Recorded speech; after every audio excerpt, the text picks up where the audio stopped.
आज हम लोग नागपुरी व्याकरण का अगला अध्याय जो 10वां अध्याय है क्रिया, उसको माइंड मैप के थ्रू रिवाइज करेंगे। माइंड मैप के थ्रू बहुत ही कम समय में हम लोग एक चैप्टर को रिवाइज कर रहे हैं। आप खुद भी रिवाइज कर सकते हैं और इसे देख भी रहे हैं। जैसे जैसे आपका रिवीजन बढ़ते जाएगा और भी टाइम कम लगेगा। तो माइंड मैप क्विक रिवीजन करने का एक सबसे अच्छा माध्यम है। जोन शब्द से कोनो काम कर हुए या करे कर बोध हुएला से कि हम क्रिया कहिले रौरे हमारे वीडियो के देखा थी। देखना जे शब्द है कि शिकर से पता चला थे कि कुछ काम हुआ थे। तो ये जे शब्द है एक प्रकार कर क्रिया है कि क्रिया दो प्रकार क्रिया जिकर से बनेला से कि हम धातु कहिला। धातु जैसे मेटल नॉन मेटल हमने विज्ञान पढ़ेला से तरी नहीं है।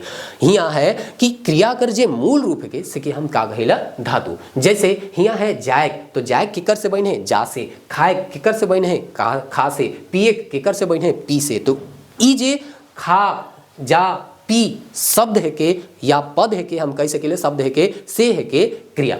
अब हमने देखा थी रचना के हिसाब से क्रिया कर कई गो भेद हुएला। तो रचना के हिसाब से 2 गो भेद हुएला। सवाल में पूछल जाएला सकर्मक और अकर्मक। अगर एगो कर्म रही तो उके हम एक कर्म कहब, अगर 2 गो कर्म रही तो 2 कर्म कहब। तो इकर जाने ले इके जाने ले 2 गो सवाल पूछिला का और के का कर जवाब काली मिली तो एक कर्मक और के कर जवाब मिली तो 2 कर्मक। मतलब दोनों कर अगर जवाब मिली तो 2 कर्मक। जैसे कर्मा पीठा खाइला का खाइला तो यहाँ एगो कर जवाब मिला थे पीठा खाइला। लेकिन मरियम आयो हार के चिट्ठी लिखलक, इकर में 2 का जवाब मिली का लिखलक तो चिट्ठी लिखलक, के लिखलक तो आयो हार के। तब जब 2 का जवाब मिली तो 2 कर्मक। अकर्मक में क्रिया रहेला ही नहीं, कर्म रहेला ही नहीं।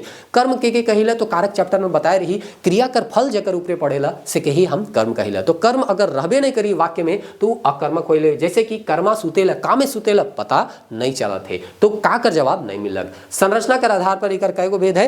5 गो भेद है। प्रेरणा तक से काम के करवाई कर बोध होएला। जैसे जगवाई उठवाई कर चलवाई। संयुक्त क्रिया में 2 या 2 से बेसी धातु कर मेल से बनेला। संयुक्त मतलब ही है जोड़ना। तो 2 धातु से मिल के अगर कोई तीसरा शब्द बनाते क्रिया बनाते तो संयुक्त क्रिया कहलायल। जैसे कि कांदलक कांदे लागलक से बनलक, पहुंचलक पहुंच गेलक से बनलक। सहायक हेल्पिंग वर्ब कहिला, यानी कि मूढ़ क्रिया कर अर्थ के स्पष्ट करे में ई सहायता करेला। जैसे कि रहे और है। नाम बोधक भी एक प्रकार का संयुक्त क्रिया ही है के, लेकिन इकर में 2 गो मूल धातु नहीं रहेला। एगो मूल धातु रहेला और एगो संज्ञा या विशेषण रहेला। जैसे कि भस्म करेक में भस्म के संज्ञा और करेक मतलब क्रिया हो गेलक। हताश हुए में विशेषण है के हताश और क्रिया है के हुए। पूर्वकालिक में 2 गो क्रिया रहेला। एगो क्रिया पहले संपन्न होवेला, एगो क्रिया बाद में। अंगनी नहाय के खालक तो खाए क्रिया होलक, उकर पहले नहालक। अंगनी पढ़ के खालक तो खाए क्रिया से पहले पढ़, तो पढ़ और नहाय एक पूर्वकालिक हो गेलक। क्रियार्थक संज्ञा यानी कि क्रिया कर अर्थ संज्ञा लखे निकलेला, उके हम क्रियार्थक संज्ञा कहिला। कहबे करब, करबे करब, खाबे करी।